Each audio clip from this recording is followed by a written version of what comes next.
তৃতীয় শ্রেণীর শিক্ষার্থী বন্ধুরা, আশা করি সবাই ভালো আছো।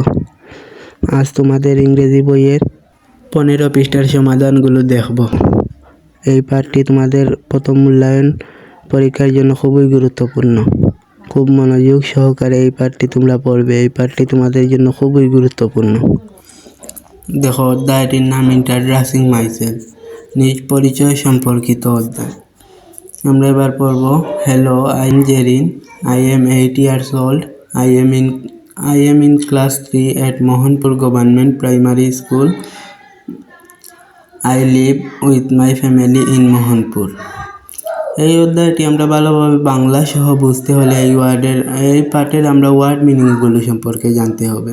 ওয়ার্ড মিনিং যদি আমরা ভালোভাবে বুঝতে পারি বা শিখতে পারি, তাহলে আমরা এই পাঠটি ভালোভাবে বুঝতে পারবো। এখানে অনেক ইংরেজি ওয়ার্ড রয়েছে, যার বাংলা অর্থ আমাদের শিখতে হবে। তৃতীয় শ্রেণীর শিক্ষার্থী বন্ধুরা, তোমরা এই অধ্যায়ের ইংরেজি ওয়ার্ডের বাংলা অর্থ ভালোভাবে। তাহলে চলো আমরা ইংরেজি ওয়ার্ডগুলো দেখি। দেখো, প্রথম word introducing myself. Word meaning. আমাদের তৃতীয় শ্রেণীর শিক্ষার্থী বন্ধুরা, তোমাদের ইংরেজি বইয়ের 15 পৃষ্ঠার ওয়ার্ড মিনিং। হ্যালো অর্থ এই যে, আই অর্থ আমি, ইয়ার অর্থ বছর, ওল্ড অর্থ বয়স, ক্লাস অর্থ শ্রেণী, গভর্নমেন্ট অর্থ সরকারি, প্রাইমারি অর্থ প্রাথমিক, স্কুল অর্থ বিদ্যালয়, লিভ অর্থ বাস করা, উইথ অর্থ সাথে, মাই অর্থ আমার, ফ্যামিলি অর্থ পরিবার। তোমরা এই ওয়ার্ডগুলো ভালোভাবে শিখবে। এবার আমরা পাঠটি বাংলা সহ পড়ব। Hello, I am Zerin. এই যে, আমি Zerin. I am 8 years old. আমার বয়স 8 বছর। I am in class 3 at Mohanpur government primary school. আমি মোহনপুর সরকারি প্রাথমিক বিদ্যালয়ের 3য় শ্রেণীতে পড়ি। I live with my family in Mohanpur. আমি আমার পরিবারের সাথে মোহনপুরে থাকি বা বাস করি।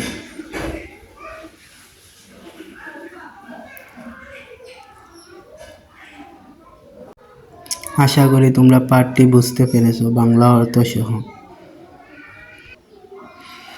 এবার আমরা তোমাদের বইয়ের বি নাম্বারটা দেখব। Pair work. Ask the answer the question, look at the information in activity A. এখানে বি নাম্বারে বলা হয়েছে প্রশ্নের উত্তর লিখতে। আমরা ইনফরমেশন ইন অ্যাক্টিভিটি এ কার্যক্রম এ নাম্বারের তথ্য অনুযায়ী আমরা এই প্রশ্নগুলোর উত্তর লিখব। দেখো, এক নম্বরে বলা হয়েছে what is the girl's name. What is the girl's name, বালিকাটির নাম কি? আমরা এখানে লিখতে পারি the girl's name is Jerin. 2 নম্বরে বলা হয়েছে হাউ ওল্ড ইজ শি, তার বয়স কত? আমরা এখানে লিখতে পারি শি ইজ 8 years old, তার বয়স 8 বছর। 3 নম্বরে বলা হয়েছে হোয়ার ডাজ শি লিভ, সে কোথায় থাকে বা কোথায় বাস করে? আমরা এখানে লিখতে পারি she live with her family in Mohanpur. মোহনপুরে সে তার পরিবারের সাথে থাকে বা বাস করে। 4 নম্বরে বলা হয়েছে what class is she in, সে কোন শ্রেণীতে পড়ে? এখানে আমরা লিখতে পারি শি ইজ ইন ক্লাস 3, সে 3য় শ্রেণীতে পড়ে। তোমাদের সুবিধার জন্য আমি উত্তরগুলো খাতায় লিখে দিচ্ছি। দেখো, এখানে খাতায় সুন্দরভাবে লেখা আছে 1 answer the girl's name is Jerin. 2 answer she is 8 years old, তার বয়স 8 বছর। 3 answer she live with her family in Mohanpur, সে মোহনপুরে তার পরিবারের সাথে থাকে বা বাস করে। 4 answer she is in class 3, সে 3য় শ্রেণীতে পড়ে। আশা করি তোমরা প্রশ্নের উত্তর ভালোভাবে বুঝতে পেরেছো এবং লিখতেও পারবে। এবার আমরা দেখব C number. Complete the table with the information of Zerin from activity A. কার্যক্রম এ অনুযায়ী আমরা টেবিলটি পূরণ করব। নেম আমরা লিখব এখানে জেরিন। এইজ অর্থ আমরা জানি বয়স, এইজ লিখব 8 ইয়ার্স ওল্ড। ক্লাস অবশ্যই লিখব 3।